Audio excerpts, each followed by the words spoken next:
നമുക്ക് ഈ തിരക്കിൻ്റെ ഇടയിൽ നമ്മുടെ ഡയറക്ടറിനെ മഹേഷിനെ ഇവിടെ കിട്ടിയിട്ടുണ്ട്. അപ്പോൾ ആളോട് നമുക്ക് കുറച്ച് ഡീറ്റെയിൽസ് ചോദിക്കാം. എന്താണ് ഈ ഒരു മെറി ബോയ്സ് എന്നുള്ള ആ ഒരു നെയിമിൻ്റെ പിന്നിലുള്ള ആ ഉദ്ദേശം എന്താണ്? ഇത് ബോയ്സും ഉണ്ട് ഗേൾസും ഉണ്ട്, രണ്ട് കൂട്ടർക്കുള്ള പടമാണ്. ഇത് പുതിയ കാലത്തെ ജെൻസി കിഡ്സിൻ്റെ പടമാണ്.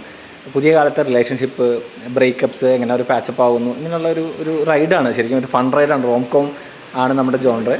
അപ്പോൾ റോംകോമിൽ പോകുന്ന ഒരു ഫിലിമാണ് മെറി ബോയ്സ്. ഓക്കെ, ഈ മാജിക് ഫ്രെയിംസ് പോലുള്ള ഒരു വലിയ കമ്പനിക്ക് ഇഷ്ടംപോലെ ഭയങ്കര ഫേമസ് ആയിട്ടുള്ള ഡയറക്ടേഴ്സിനൊക്കെ കിട്ടും. പക്ഷേ യു ആർ ലക്കി അല്ലേ?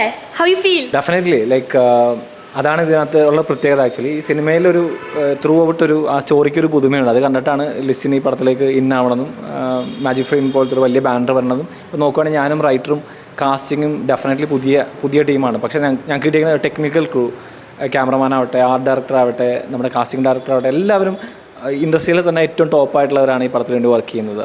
ഡെഫിനറ്റ്ലി ഇതൊരു ഫണ്ണായിരിക്കും. ഒരു നല്ല പുതുമയുള്ള പുതിയ കാലത്തെ സിനിമയായിരിക്കും. പുതിയ കാലത്ത് നമ്മളൊക്കെ ഇൻട്രാക്ട് ചെയ്യുമ്പോൾ നമുക്ക് മനസ്സിലാവും ഇപ്പോഴത്തെ പുതിയ പിള്ളേരുടെ തോട്ട് എന്താണെന്ന്, അവരുടെ ചിന്ത എന്താണെന്ന്, അതെല്ലാം ഈ സിനിമയിലുണ്ട്. പിള്ളേരുടെ റിലേഷൻഷിപ്സാണ് കൂടുതലായിട്ട് ഞങ്ങൾ നമ്മുടെ പടത്തിൻ്റെ കോർ ഏരിയ എന്ന് പറഞ്ഞാൽ അവരുടെ റിലേഷൻഷിപ്സ് തന്നെയാണ്. കോളേജ് മൂവി ആണോ? കോളേജ് മൂവിയും കൂടിയാണ്. കോളേജ് കാലഘട്ടമുണ്ട്, IT ലൈഫുണ്ട്. അപ്പോൾ അങ്ങനെ ത്രൂ ഔട്ട് ഒരു ഫൺ റൈഡാണ് from the beginning to end.